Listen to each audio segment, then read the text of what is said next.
విషయం స్పెషల్గా చెప్తున్నాడు. ఇక్కడ ఉన్న వారిని అందరినీ కూడా ఆయన చాలా చాలా ఎక్కువగా ప్రేమిస్తున్నాడంట. అందుకే ఈ చర్చికి నేను కనెక్ట్ చేశాడు. ఎక్కడ నీకు నెమ్మది లేదు, ఆదరణ దొరకకుంది, నెమ్మది లేదు, ఒకటి పద ఒక సమస్య నేను వెంటాడుతుంది, ఎన్ని రోజులయ్యా అని బాధపడుతున్నావు. దేవుడు ఈ చర్చికి ఎందుకు తీసుకొచ్చాడు తెలుసా? వాటికి ముగింపు పలకడానికే.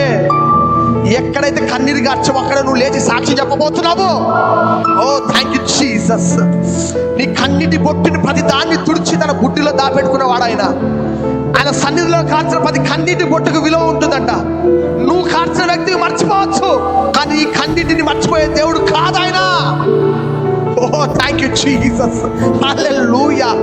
Love you Jesus. What a wonderful love. ఎంత అద్భుతమైన ప్రేమ, ఎంత గొప్ప ప్రేమ అయ్యా నీదే. ఎన్నడూ మర్చిపోలేమయ్యా. జీవితాంతము నీ కొరకు బ్రతికిన తక్కువే ప్రభువా. మా జీవితాలను బాగు చేసినవాడు నువ్వు తప్ప ఎవరు లేరయ్యా. మేమెంత పోరాడినా, మేమెంత ప్రయత్నం చేసినా మా చేత కాదయ్యా. You are only solution for our problems. మా ప్రతి సమస్యకు పరిష్కారం నీవే. నువ్వు తప్ప ఎవరు లేరయ్యా. నిన్ను విడిచి మేము పోలేమయ్యా. నువ్వు నన్ను దాటిపోవద్దయ్యా. కనికరపడు దేవా, కనికరపడయ్యా. మా రాష్ట్ర పాపాలన్నీ ఒప్పుకుంటున్నామయ్యా. నిన్ను కాక ఎక్కువ దేన్ని మమ్మల్ని ప్రేమించనీయద్దయ్యా. నిన్ను ప్రేమించే హృదయం మాకు ఇవ్వండి అయ్యా. మా మనసులను మార్చండి అయ్యా. మా దేశాన్ని కాపాడండి, మా కుటుంబాన్ని కాపాడండి, మా ఇంట్లో వాళ్ళని కాపాడండి, మా బంధుమిత్రులను కాపాడండి. రక్షణ లేని వారు అనేక మంది లోకంలో ఉన్నారయ్యా.